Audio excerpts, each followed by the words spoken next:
Mag-aral at matuto. Tara na, samahan ninyo ako. Okay, sa araw naman ito, ituturo naman natin yung karugtong ng ating topic sa mga reviewin para sa written examination ng TESDA.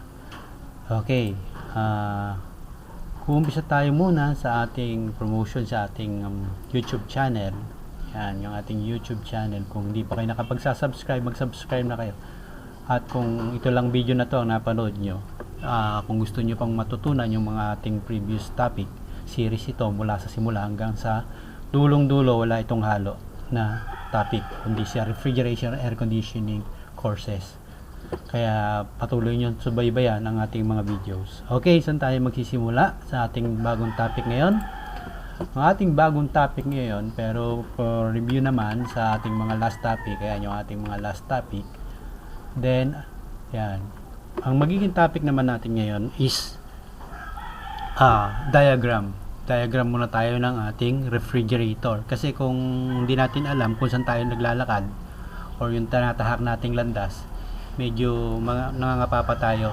Kaya bilang mga bagong nag-aaral, dapat tingnan muna natin kung ano yung tatahakin nating landas. Katulad dito, kung nakikita nyo yung drawing niyan, yan yung ordinaryong makikita mo sa likod ng refrigerator na diagram. Medyo masalimuot ang picture, ang larawan, dahil kung lalo't bago-bago ka palang nag-aaral, hindi mo yan mauunawaan ano kaya itong pinakikita ni Sir. Yan. Pero for the meantime, makita nyo muna at para malaman nyo kung ano ba yung diagram, wiring diagram. Ito yung makikita nyo karaniwan kahit na rep or aircon, may mga diagram yan. Yung mga kahit anong klase ng rep, kahit hindi siya sharp, makakakita kayo ng diagram. Okay, bago natin pagtutuunan ng pansin yan, dito muna tayo sa magagaang itsura. Ito, medyo masalimuot ito eh. Okay, dito muna tayo sa itsura ng motor. Ayan, yung itsura ng motor. Yan yung ating motor compressor ng rep. Ulitin ko, for refrigeration muna ang ating unang tinatalakay. Pero related naman yung air conditioning sa refrigeration compressor. Kung makikita mo, meron tatlo tayong terminal na nilagyan ko ng marka ng A, B, C. For the meantime, babalikan natin yan maya lang. Pumunta muna tayo sa iba pang mga picture. Okay, katulad dito, yung picture ng inverter compressor troubleshooting. Naka-download ako ng picture sa website ng mga manufacturer. Ito raw yung kanilang demonstration about good compressor. Kaya di-discuss din natin yan mamaya. Actually ako hindi pa ako nakakapag-troubleshoot ng inverter aircon na motor kasi bago-bago pa lang naman itong mga inverter aircon kasi pagkakaraniwan nasira yung motor sa service center or sa mismong pinagbilan, doon dinadala kaya hindi nagpapagawa. O kung tinatanong man sa akin, paki-check mo nga yung motor ng air conditioning ko, ano po ba yan, inverter? O pag sinabing inverter, pwede ko naman pong check-in, kaya lang masisira yung warranty nyo. Karaniwan kasi ng mga inverter aircon nyo ngayon, almost naka-warranty pa. Kaya sinasabi ko, kung warranty po yan, punta muna kayo sa warranty. Sayang naman yung warranty ninyo. Kaya hindi pa ako halos nakapag-troubleshoot ng actual ng inverter compressor. Pero kung mapapansin nyo, inverter compressor, magkakamukha lang din ang itsura ng terminal. Pero ang pagkakaiba lang, yung tagging. Ano ba yung tagging? Yung letter U, B, and W. Yan yung mga pagkakaiba sa ating compressor. May yung pagtatag, paglalagay ng pangalan. Kaya yun yung ating mag-aaralan sa mga sunod-sunod na topic. Kaya nyo lahat ng experience ko, isi-share ko para sa inyo. Lalo't hindi nyo pa nagdadaanan. At kung may mga katanungan kayo at may experience din kayo, magtanong kayo kung masasagot natin, pipilitin natin sagutin. Okay, ito yung pinaka-basic. Sabi nga sa inyo, masalimot kasi yung drawing kanina. Ito yung nasa libro ko na pinag-aaralan noon. Pero yung kahit na ngayon, kahit sa kasalukuyang picture or diagram, andyan din yan. Doon din tayo tumatakbo sa diagram na yan. Okay, tingnan natin yung ating diagram. Kung mapansin nyo yung ating diagram, line 1 and line 2. Pag sinabing line 1 and line 2, yan yung ating plug, outlet, sinasaksak sa outlet. Ayan. Okay, ito naman yung ating compressor. Kung mapansin mo sa ating compressor, walang tagging, walang tag, walang C, H, R, O, U, B, W. Yan yung aaralin natin mamaya kung paano paghahanap ng C, H, R sa regular na compressor. Ano ba yung regular compressor? Kasi malilito na tayo pagka compressor na to tinuro ko, hindi ko sinabi sa inyo kung ano yung ordinary compressor at saka yung inverter type aircon. Kaya pala yun yung tatandaan pag sinabi kong ordinary compressor, ito yung mga 220 compressor, yung hindi inverter. Okay? Ordinary compressor means yun yung mga dati naming na pag-aralang compressor. Then pag inverter, syempre iba na to. Ito yung mga fully DC compressor. Hindi na 220 ang direct supply. Meron pumapasok ang DC, ang AC, pero kino-convert siya as DC. Okay, punta muna tayo sa spare parts. Kung hangga't maaari, lecturein nyo ito.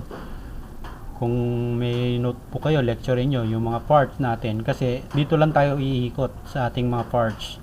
Ang unang parts natin is compressor. Ayan, i-demonstrate ko na sa inyo kung ano yung compressor kanina. Then, yung ating relay. Tuturo ko sa inyo ang bawat klase ng relay. Actually, pag sinabi mo relay, kala mo relay ng sasakyan. Hindi ito relay ng sasakyan, hindi itsura ng relay. Papakita ko rin sa inyo sa mga susunod nating video yung about itsura ng relay, itsura ng overload protector, OLP, overload protector, cabinet bulb, cabinet bulb switch, and heater, and thermostat. Pakikita ko sa inyo yan kung ano itsura niyan sa actual or sa itsura niyan sa picture. Kaya for the meantime, schematic muna tayo, schematic diagram. Yan. Anong piyesa ang ating pag-aaralan? Ulitin ko isa-isa. Motor compressor, overload, relay, thermostat, cabinet bulb, cabinet switch, at saka heater. Yan lang yung piyesa ng refrigerator sa basic sa basic. Marami na kasi hindi magdag dyan or may binawas na dyan katulad nitong heater. For the meantime, at least alam nyo yung ating tatahaking mga piyesa bago tayo magtuloy-tuloy ng pag-aaral. Baka mamaya mukhang mahirap mag-aaral kasi ang daming piyesa. Actually, konti lang ang piyesa ng basic refrigerator. Sa pamamagitan yan, makikita mo na yung gaano lang karami ang piyesa. Ilang ba bilangin niya natin? 1, 2, 3, 4, 5, 6, 7. 7 lang na parts. Sa basic. Ulitin ko sa basic Hindi pwedeng mawala yung mga basic. Kahit magdagdag pa sila na magdagdag ng piyesa, hindi mawala ang basic. But, reminder, iba sa inverter. Iba sa inverter. Baka mamaya sabi ni sir, hindi naman nagbabago yung parts. Bakit ito? Iba na. Siyempre, iba na. Siguro, yung refrigerator is inverter. Siyempre, hindi mo na makikita lahat yan kapag inverter na ang gamit mo. Okay. Kung pictorial type naman ang itsura, ganito yan. Pero actually, hindi pa rin picture na picture, kundi drawing pa rin. Kung baga, illustrated as picture na. Kung mapapansin mo, ito yung compressor. Nakadikit sa compressor yung overload protector. And then, papansinin mo, ito yung heater. Ano ba yung heater, sir? Bakit may heater? Actually, ang heater, lalo sa ordinary refrigerator, nung dinisign itong libro na to, ang heater nasa gilid ng pinto. Kaya mapapansin mo, mahihipo mo, yung likod ng gilid ng pinto, nag-iinit, yung tagiliran. Yung mismong pinto ng rep, doon sa body. Hindi sa mismong pinto, doon sa body ng rep. Doon sa body ng rep, sa may gawing pinto, sa gilid ng pinto, nilalagyan pa yun ng heater. Bakit? Ano ba ang trabaho ng heater? Okay, advanced learning. Sa heater kasi, ito yung nag-iinit upang wag mag-moisture yung gilid ng pinto. Paikot. Kasi pag nag-moisture yun, kakalawangin yun, magiging cause din ng pagkasira.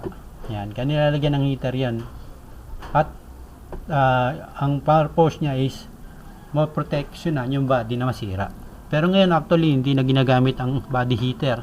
Ang ginagamit na niyan ngayon is yung condenser heater o yung ating tubo. Siya nang nilalagay sa loob ng refrigerator or ng body na refrigerator o kaha, at siya na yung nag-iinit. Kaya pagka napansin mo hindi na umiinit yung pinto o sa gilid ng pinto, maaring wala na refrigerant yun kasi yun yung nagpapainit na ngayon, yung mga condensing unit na nag-iinit, ginawa na nilang heater. Kaya ni-remove na nila yung body heater ng ating refrigerator.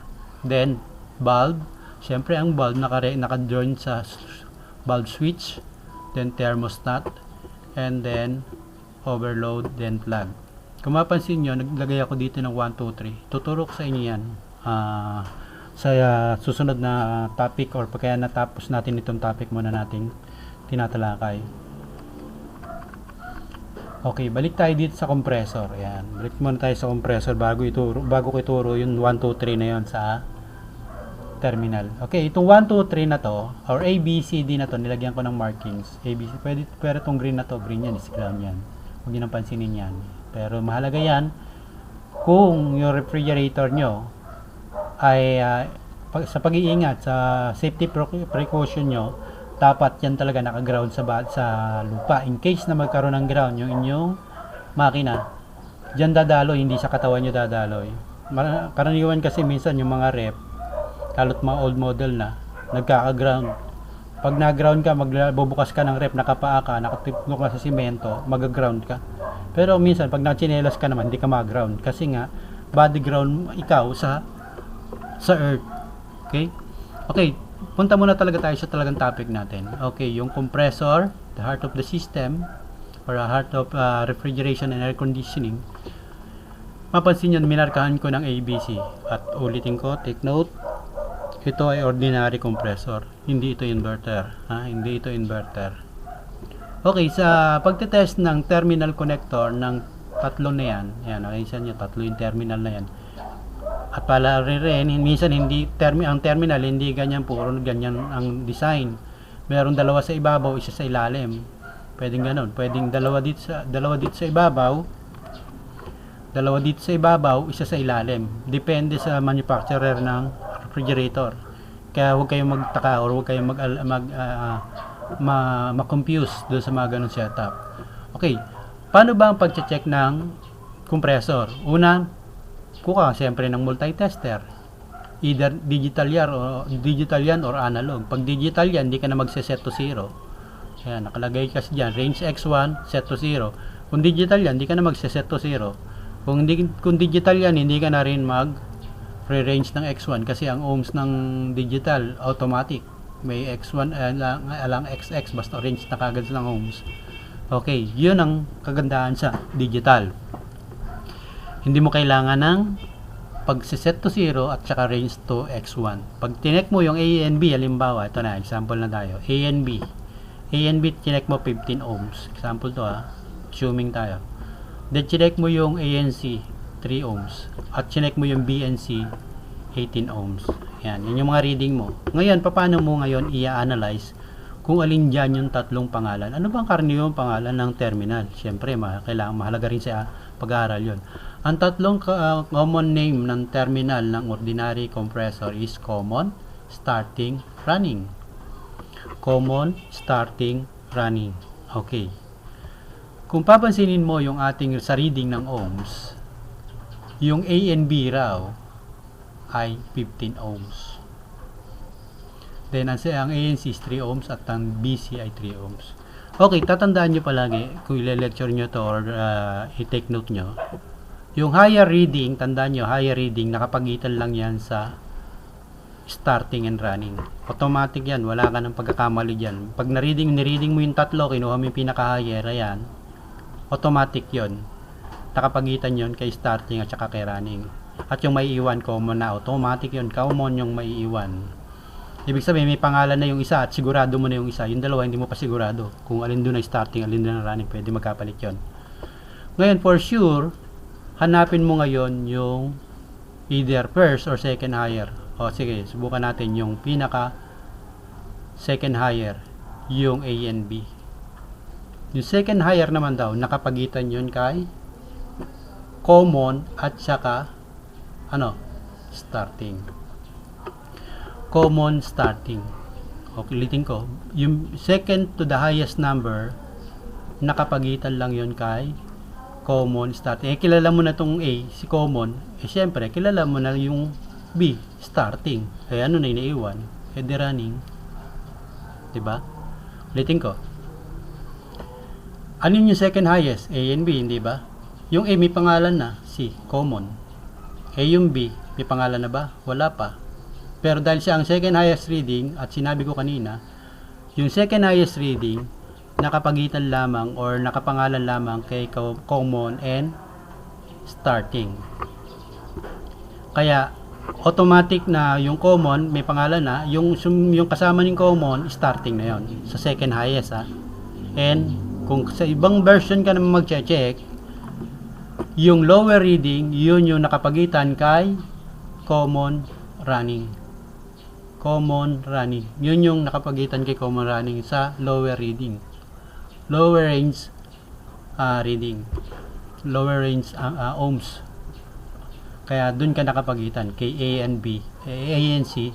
Ibig sabihin, kilala mo na si common, si A, si C, makikilala mo siya dahil sa yung first highest reading, first lowest reading, makikilala mo na as running. Kaya kung mapansin nyo rito, A is common, B is starting, C is running. Malinaw ba? Kung hindi malinaw, pwede kayo mag-comment at mag-question pa ng mga inyong gusto katanong. Mag-comment lang kayo sa comment box. Ulitin ko, bakit kaya ganito yung example? Actually, example to sa libro, pero subok ko na ito buhat pa nung nag-aaral ako. Okay, example, bakit kaya yung example sa libro 15, 3 at saka 18? Kung mapansin mo kasi, yung 18 total ng 15, 3. Bakit? Bakit kaya total niya is 15.3? Okay, balikan natin yung ibang picture ng schematic. Okay, papansinin mo yung schematic. Ayan, schematic yan. Paano mo ngayon ilalagay yung CSR dyan? Sa schematic diagram. Kung mapapansin mo sa schematic diagram, ito yan. Yung common yan, yung babaw. Automatic yan, common, nakaduktong kay overload protector. But, minsan, ang overload protector, pwede mo ilagay sa running. Meron din ganong mga rep, ha? Take note, meron din mga rep na nakalagay ang overload protector kay running. Dito siya inahati, dito siya pinutol sa running. At kung mapansin mo, yung ating line na naka-connect sa ating kung i-bypass mo itong thermostat, coil, and then running. Dire-diretso siya sa running. But yung starting, kung mapansin mo, may makikita ka rito ganitong sign. Actually, hindi yan capacitor, kundi contact point. Pag nahirapan yung running yung ating relay or yung ating compressor, magkakaroon siya ng magnetism, i-contact niya yung starting. Kaya yung starting, hindi yan hindi yan palagi nakakabit sa ating winding or sa ating supply. Mag-start, kaya nga tinawag sang starting, dahil taga-start lang siya ng makina. Pagka na-start mo na yung makina, automatic siya ka-cut off yung relay at magko-continuous na lang si running. Ulitin ko, paano mo yan i-set up ngayon sa common, starting, running? Paano mo siya lalagyan ng markings? Unang-una, yung common, nakakonekta lang yung dalawang starting at running. Ulitin ko kanina, bakit kaya higher reading nag-plus yung 15 tsaka 3 naging 18? Kung mapansin mo sa winding natin, pag nagkaroon ng winding kasi magkarugtong lang yung dalawa sa common. Kaya pag ito ay 15, itong common starting 15 at yung common running ay 3, automatic pag nireading mo yung dalawang ilalim or yung dalawang terminal, magpa-plus na yung dalawa. Hindi pwedeng hindi mag-plus yun dahil ohms yan, resistance ang binibilang. Yung ating coil kasi ng winding is resistance. Kaya pag nireading mo yung ating dalawang terminal ng starting running, nagpa-plus yung common starting tsaka common running. Okay, kung may mga katanungan kayo, pwede pa natin dagdagan pa yung mga video natin tungkol dyan. For the meantime, yun muna yung aking discussion tungkol dun sa winding. Okay, ang tanong naman is, sir, bakit mas mataas yung reading ng common starting sa common running? Sir, bakit mas mataas yung reading ng common starting kaysa sa common running? Okay, dahil kasi sa principle ng winding o wire, smaller the diameter, the higher the resistance. The bigger the wire, the lower the resistance. Kaya kung mapansin mo, pag ito binuksan mo yung makina, kung nagbukas ka na ng makina, makikita mo mas malaki yung winding ng running kumpara sa starting. At mas marami siyang coil o pagkakaikot. Kaya mas mataas ang resistance ng common starting kaysa sa common running. Kasi yung running, mataba na yung wire at medyo kokonti kumpara sa starting winding.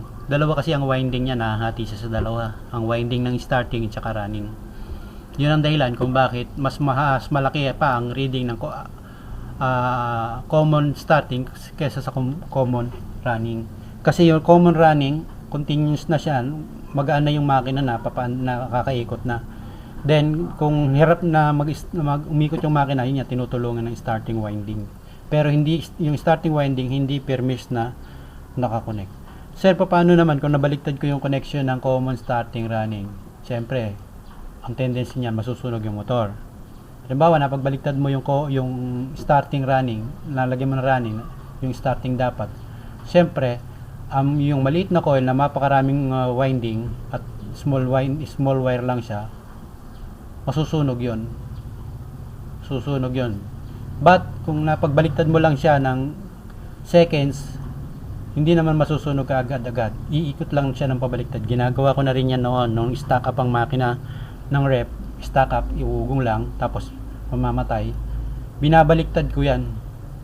Nilalagyan ko ng supply yung common, nilalagyan ko ng supply starting, tapos tinatap ko sa running. Nagro-rotate siya ng pabaliktad. Yung lugar na suction line, nagkakaroon ng konting compression, pero hindi naman malakas, konti lang. At huwag mong pagtatagalin, masusunog kasi yan. Yung nag-i-stack up na motor, naghahang yung sa loob, parang naglalak. Ginagawa ko yun noon. Pero ngayon, iba na yung mga setting ng compressor. Pero kung basic compressor yung tetester rin, pwede mo pa rin gawin yun. Huwag mo lang pagtatagalin ng ilang segundo. Count ka lang, 1, 2. Okay na yun. Pagka nag-tray ka 4, 5, pwede nang masunog yun kasi dadaanan niya yung winding na mali. Okay? Always tatandaan nyo, huwag lang magkakamali-baliktad yan. Hindi yan masusunog o masisira sa pamamagitan ng pag-check. Kailangan mo lang tama yung pagkaka-reading mo. Yung common, starting, running. Okay? Kasi starting always taga-start lang yan. Ano pa yung mga note natin dito? Marking yan. Sa marking naman, ang karaniwan kasi ng refrigerator motor, may markings naman yan. Hindi ka po pwede talaga magkamali. Kasi kung lalo na sa mga aircon, makakita ka C, S, R. Magkakamali ka pa ba ng connection mo? Magkakamali ka lang siguro yung tapping, yung saan nanggaling. Kaya tuturo natin mabuti yan. Magtanong lang kayo. Then, not all same. Lahat ng compressor hindi magkakamukha. Sabi ko nga kanina, maaaring dalawa nito, nasa ibabaw yung dalawa at nasa ilalim yung isa. At iba rin yung setup ng common starting running. Then, ano mga possible na sira? Posibleng sira. Siyempre, compressor ito, loose compression. Isang possible na sira. Sa mechanical parts yun, sa mechanical side. Sa electrical side naman, nagkakaroon ng open. Nireading mo itong isang A and C, walang reading. Nireading mo A and B, meron. Pag yan sa tatlo na yan, walang reading, meron sang walang reading, open na yan. Hindi mo na yung magagamit, sira na yan. Then second is, kahit buo pa yung reading, nagkakaroon ng ground. Paano ba nag-check ng ground? Ayan, nakita mo yung ground na yan. Tusok mo dyan yung test prod. Test prod ng tester at set mo sa X10. Ang X10 kasi sa multi-tester sa analog. Yung analog kasi ng X10, test to ground yun. Kahit di ka na mag-set to 0. Pag tinest mo dito sa isang sa grind, yung isa, test prod, at dinikit mo sa mga terminal na yan at may pumalo, automatic. May ground yun na yan. May ground na yung ref mo. Anong solusyon sa ground? Kung may hinahin pa, kaya pa ng katawan, maglagay ka na ng ground sa lupa, kakayanin pa niya yun. Pero kung malakas-lakas na at hindi mo na kaya, huwag mo nang suggestion yung may-ari kasi maaaring lumakas pa yun ng 220, mamamatay pa yung may-ari. Baka isa pang maging cause ng pagkamatay ng may-ari. Kaya kung may ground, ano ba yung mga cause ng ground? Yun, nagkakaroon ng sira yung ating motor compressor. Okay, ngayon, paano naman ang gagawin mo kung halimbawa gusto mong makita kagad kung sa motor ba ang talagang may ground? Kung mapansin mo itong ating motor compressor, ito kasing motor compressor, itong overload na to, nakakabit na sa kaha, nakakapit na siya sa kaha, then irekta mo siya, i-jumper mo na siya. Ayan, katulad niya, nakita niyo yung drawing illustration. Ito maliit lang to, hindi mo kasi laki ng makina yan. Nakadikit yan sa kaha na yan. Tapos yan yung relay. Then yung relay, mapapansin mo, may papuntang linya. Then ito, cutin mo siya dito.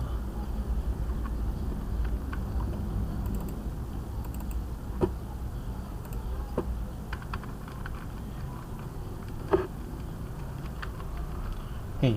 Ito, cutin mo siya dito sa linya na to. Then cutin mo rin dito sa linya na to. Then i-plug mo siya. Pwede mong irekta yung makina. Yan yung kainaman ng mga convention na refrigerator o yung mga ordinary refrigerator na ordinary ang motor. Kakatin mo lang siya dito. Lagyan mo ng plug, line 1, then dito yung line 2. Saksak mo na, pwede mo na siya matest.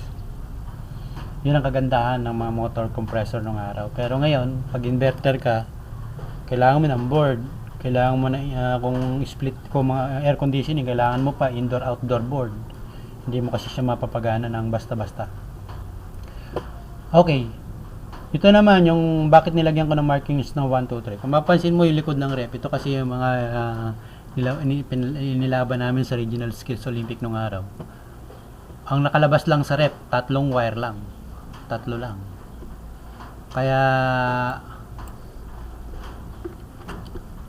Kaya kung yung 3 wire na yan,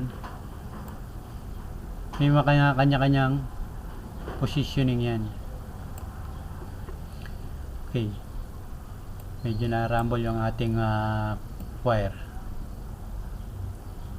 Okay. Yung 3 wire na yan, pag chinek mo yan,